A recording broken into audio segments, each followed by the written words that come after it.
lakini kwa Watanzania ni masikitiko kwetu sisi. Masikitiko kwenu nyinyi. Young Africans anaokota alama moja akiwa katika ardhi ya nyumbani dhidi ya Al Ahly. Tuzitazame kwanza dakika zote 90 za mchezo. Zilikuwa za aina gani kabla hatujaja kuzungumzia baadhi ya matokeo yaliyojitokeza kwenye huo mchezo? Zilikuwa dakika 90 nzuri sana kwa upande wa timu zote mbili kwa sababu mechi ilikuwa imebalance. Sikuiona Al Ahly ile ambayo muda mwingi naweza ikakusaka kutafuta matokeo ya ushindi. Lengo lao nafikiri leo lilikuwa ni moja tu. Walikuja kwa ajili ya kutafuta angalau sare. Subira vizuri Walikuwa wanacheza kwenye gia muda mwingi mwa mchezo. Nilikuwa namwangalia mwalimu Jesse Thurap kwenye eneo la system ya kiuchezaji alikuwa anazuia na 4-3-3 lakini 4-3-3 yake alikuwa anakabia kuanzia eneo la katikati mwa uwanja kuja huku chini. Lakini hata kwenye kufanya build up alikuwa anafanya build up from the back. In Africans walikuwa hawaendi kutia pressure sana kwenye lango la timu ya Al Ahly. Lakini bado walikuwa hawalazimishi makosa Al Ahly either kujichanganya wakapoteza mipira kirahisi In Africans ili waweze kufanya turnovers. Hicho kitu kiukweli mimi sikukiona. Walikuwa wamerelax sana Al Ahly wakiwa wanafanya build up kutokea nyuma, wakiwa wanajaribu kutengeneza mashambulizi kupitia pembeni mwa uwanja ambapo alikuwa anacheza Tahir Mohamed, lakini kushoto pia alikuwa anacheza Mahmoud Trezeguet. Ninaona zaidi wakiwa wanapitia kule pembeni. Leo walikuwa wanamkosa Imam Ashur. Mtu ambaye alikuwa anahudumu kwenye lile eneo la nyuma ya mshambuliaji, bana mdogo Marwan Othman, alikuwa ni Ahmed Zizu. Ndio alikuwa anacheza kwenye lile eneo.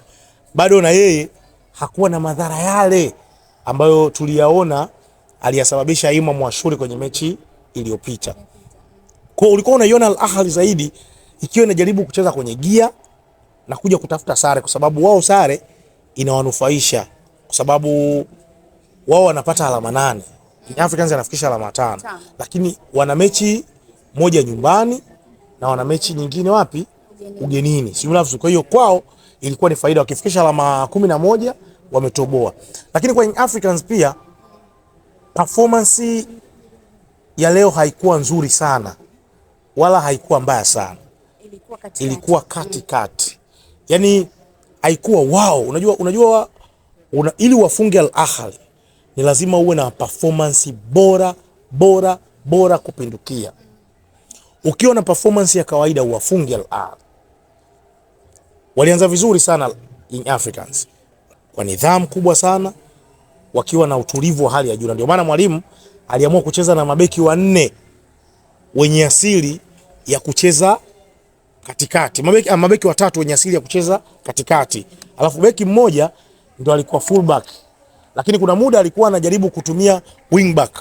Kwa maana ya kwamba kuna muda alikuwa anamtumia bwana mdogo Alan Okello ama Max Nzengeli kucheza kama wingback wa kulia. Sibula vizuri.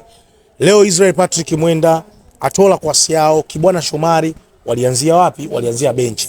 Lengo na madhumuni ni kutengeneza compactness kwenye eneo la ulinzi.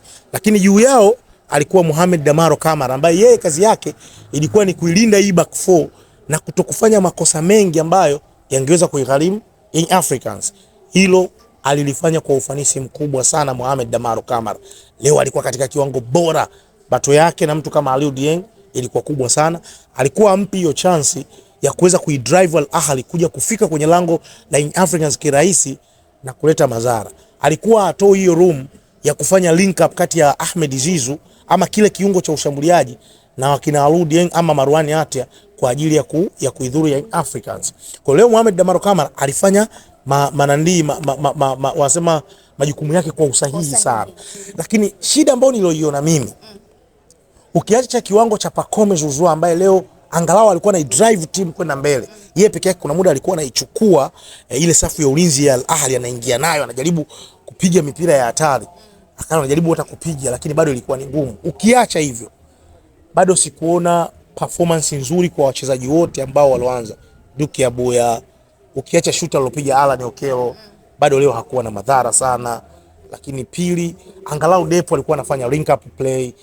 Kilichonishangaza sijui mwalimu nini alichokifanya kwenda kumuingiza mtu kama Prince Dube. Subira vizuri, naamini kuna sababu nyingine angeifanya ingekuwa ni bora zaidi kuliko kumtoa Depo ambaye kuna muda alikuwa anawashughulisha sana bwana mdogo Marey pamoja na Yasser El Anef ambaye baadaye alikuja akaumia. Sijui kwa nini alifanya vile. Kwa hiyo ukifanya tathmini ya mchezo mzima kiufundi, unagundua kabisa kwamba Young Africans leo hii hawakucheza vizuri sana wala hawakucheza vibaya sana, haswa kwenye eneo la ushambuliaji ambalo kwangu mimi lilipaswa leo kuwa bora zaidi, kwa sababu Young Africans walikuwa wanazihitaji hizo alama tatu kwa udi na uvumba. Hata aina ya goli walilopata Young Africans leo hii alikuwa kwenye open play, yani tuwafungue Al Ahly kwa ubora alikuwa nao, labda Pacome, labda Alan Okello, labda Depu, labda bwana mdogo Nandi Duke Abuya, Max Nzengeli. Ilikuwa goli walilopata Young Africans lilitengenezwa kwenye kiwanja cha mazoezi. Ile faulo walioipata Young Africans na kufunga lile goli, lile lilikuwa ni kwenye kiwanja cha nini, cha mazoezi, lakini sio kwenye open play ambapo unasema Young Africans leo unaona kabisa wana matamanio kuweza kupata au wana matamanio kuweza kupata ushindi. Unajua ile duo dai ilipaswa kuonekana leo kwamba Young Africans lazima wapushi mashambulizi ili kuweza kupata nini, kuweza kupata matokeo mazuri, kwa sababu mimi nisingeshangaa Young Africans kufungwa na Al Ahly. Usingeshangaa kwa sababu naamini Al Ahly ni bora kuliko Young Africans. Ila ingekuwa ni surprise kwangu na ingekuwa ni furaha zaidi kwangu Young Africans kama angeweza leo kumshughulisha Al Ahly ipasavyo na kuweza kumfunga. Sio mbaya. Wampata alama moja Young Africans, sio mbaya. Lakini bado haiwaweki kwenye mazingira mazuri ya kuweza kufuzu kwenye hatua inayofuata. Klabu bingwa barani Afrika ina maana kuna hatihati ya kuzikosa timu zote mbili kwenye hatua ya robo finali. Kwangu mimi imeniuma. Jana tulivyozungumza, kuna aina ya kikosi ambacho ulikitaja ukasema kama kocha akiamua kuingia na hicho kikosi basi Ahly achomoki. Tuzungumzie kikosi ambacho alikichagua kukianzisha kocha wa Young Africans Pedro Gonçalves. Kilikuwa na mapungufu ya aina gani kikosi cha kwanza? Binafsi kwanza mimi nisingeanza na Alan Okello. Mimi nisingeanza na Alan Okello. Starboy. Mimi nisingeanza naye. Kwenye ile front 3 mimi ningeanza na Pacome Zouzoua, Depu na Max Nzengeli kulingana na mahitaji ya mechi. Kwa nini hao watu watatu? Hao watu watatu wote wana energy, lakini kama haitoshi, hao watu watatu wana uwezo kukokota mpira, alafu ni ngumu kuweza kuwanyang'anya mpira, na wana hatari sana wanapofika kwenye box la timu pinzani. Watu watatu. Kwenye eneo la kiungo nilikwambia anapaswa kucheza Mohamed Damaro Kamara na Duke Abuya, kwa sababu Duke Abuya ana uwezo wa kuidrive timu kwenda kwa wapinzani, yani ana huo uwezo. Afu Mohamed Damaro Kamara sote tumeshuhudia leo performance yake kwenye kuilinda ile back four. Hakuna mtu ambaye amedoubt. Sibla vizuri. Alafu wale ma wing back mimi ningeweka watu ambao wana uwezo wa kwenda kushambulia. Yani mimi kiukweli nisingeriski kwenda na Dickson Job kwa sababu ya kuzuia, kwa sababu labda nipate alama moja. Ni mimi lakini. Na jana ulimweka bench. Weka bench. Ule upande wa kulia kama asingecheza Max Nzengeli kama wing back, ule upande mimi naamini kati ya Tola Kwasi yao ama Israel Patrick Mwenda alikuwa anafaa kucheza ule upande. Wangewashughulisha sana Mohamed Trezeguet pamoja na Ahmed Nabil Kuka ule upande. Alafu upande huu wa kulia kuliko kuanza na Shadrack Kiboka ambaye muda mwingi sana end product yake inaonekana kuwa ya kawaida. Kwangu mimi end product ya Shadrack Kiboka ni ya kawaida. Ningeanza na Mohamed Hussein Shabalala Zimbwe Junior. Kwa sababu kumbukeni, hii ni mechi ambayo Young Africans alipaswa kufanya nini? Kushinda. Sasa hivi na wenyewe wamekaa wanaanza kuiombea mabaya Farabat ama JS Kabylie. Wakati kila kitu kiko kwenye mahakama yako, ulishindwa kuperform. Ila baada ya kupata sare, sasa hivi unaanza kuiombea Farabat na nani? Na JS Kabylie. Al Ahly anafungika. Ila unapaswa kujipanga. Unajipanga vipi? Yaani inabidi surprise. Umeona kama vile Young Africans waliwahi kupata goli mapema. Baada ya kupata goli, na maana kama Young Africans wangekuwa na hao watu wa kushambulia mara kwa mara, walikuwa na uwezo kuwafunga. Baada ya kupata goli, kuna eneo unaweza ukaweka break. Bora mtu uwe. Lakini pili, kwa nini mimi nilikuwa nataka aanze Frank Yansiki, Ibrahim Baka pamoja na Bakari Nondo Mwamieto? Kwa sababu ya aerial balls. Salome, timu zetu zote kuanzia timu ya taifa, klabu, subira vizuri, zote hizo timu, zote hizo, trust me, mipira ya juu, aerial balls, mipira ya juu hawawezi kuicheza. Hata goli walofungwa Young Africans leo hii limetokana na fouls, mpira wa juu umerudi second balls, wakatufunga goli. Subira vizuri. Kwa maana kwamba sisi wa Tanzania crosses huwa ni ngumu sana kuzicheza. Kwa ukiwa na watu warefu wawili, commitment yao ni kubwa, watatu commitment yao ni kubwa, uwezo mkubwa sana wa kiufundi, wana uwezo wa kucheza vizuri sana. Sio kwamba leo hawajacheza vizuri wakina Dickson Jobu, wakina Bakari Ndo Mwamnyeto, wakina Ibrahim, sio kwamba hawajacheza vizuri. Wamecheza vizuri sana. Sio vizuri. Lakini kwangu mimi naamini wangeanza hao pia wangetoa performance bora sana. Ila mimi sikuamini kama Young Africans leo hii wanapaswa kucheza kwenye break kulingana na uhitaji wa matokeo. Walipaswa kucheza kwa sababu sasa hivi zitaanza hesabu za anado calculate. Sasa hivi sababu wakati walikuwa na nafasi nzuri ya kuweza kutengeneza mazingira mazuri ya kwenda kwenye hatua ya robo finali. Kwa sababu ukiitoa Azam FC, timu nyingine ambayo ina nafasi nzuri ya kwenda kwenye hatua ya robo finali Young Africans. Kwa lazima sisi kama Watanzania tuiangalie kwa ukaribu Young Africans na kuiombea mema, kwa sababu tutakuwa hatuna timu zozote kwenye mashindano ya klabu bingwa barani Afrika endapo kama Simba na Yanga wakifanya nini? Wakitoka. Mimi lazima niumie.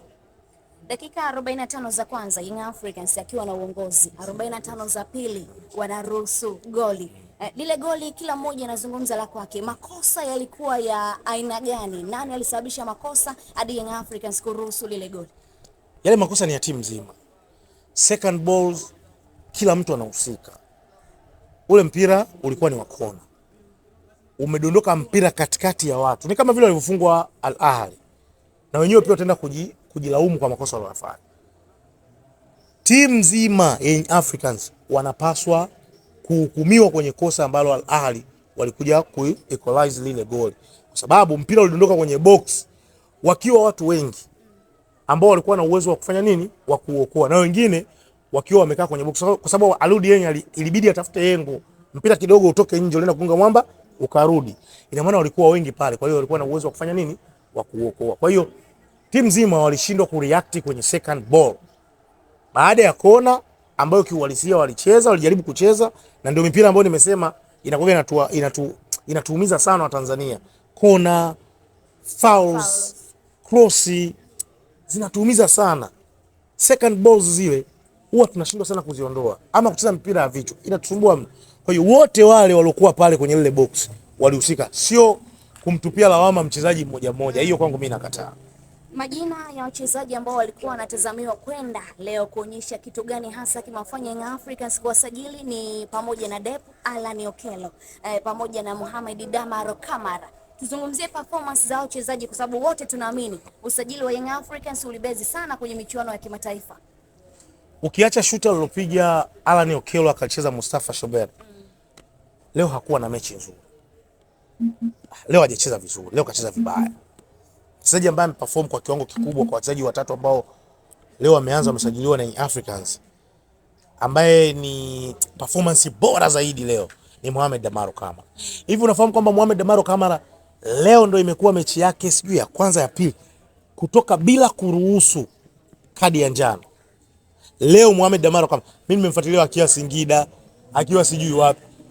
Mohamed Damaro Kamara akitoka bila kupigwa kadi ya njano, siku hiyo mnamshukuru Mwenyezi Mungu.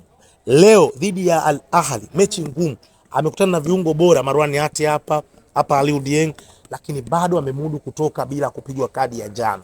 Kwangu mimi leo alikuwa na mechi bora sana Mohamed Damaro Kamara. Kiukweli, Young Africans wamekosa tu matokeo ya ushindi, ila alistahili kuwa man of the match.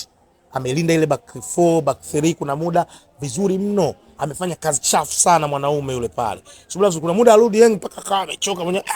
Sema hichi chuma hichi. Hichi chuma mbona hatari hichi. Subiri vizuri.